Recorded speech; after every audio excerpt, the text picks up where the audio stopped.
Cogollo del Cengio, un pirata della strada investe con l'automobile un minorenne a bordo di uno scooter e si dà alla fuga.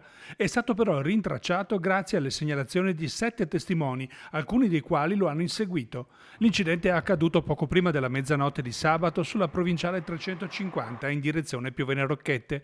In prossimità di Ponte Schiri, la vettura ha invaso la corsia opposta, speronando frontalmente il ciclomotore che proveniva in senso opposto.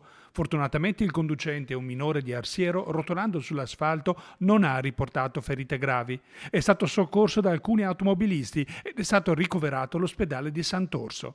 L'automobilista pirata invece, senza fermarsi per prestare soccorso dopo l'impatto, si è allontanato rapidamente, riportando però un grave danno sulla ruota anteriore sinistra. Un danno che lo ha costretto a fermarsi oltre un chilometro più avanti, permettendo così ai testimoni di indicarlo alla polizia locale Alto Vicentino, coadiuvata dai carabinieri. Il conducente della vettura pirata era sprovvisto di assicurazione RCA, gli sono state contestate numerose infrazioni, tra cui l'omissione di soccorso. La solidarietà e il senso civico dimostrato dai testimoni è stato un gesto esemplare, sottolineato dal comandante Giovanni Scarpellini. Un vero esempio di solidarietà, siamo rimasti tutti veramente colpiti. Gli automobilisti che seguivano si sono premurati da una parte di soccorrere il ragazzo che era stato investito e dall'altra di assicurare alla giustizia colui che aveva fatto delle infrazioni e aveva cagionato il sinistro.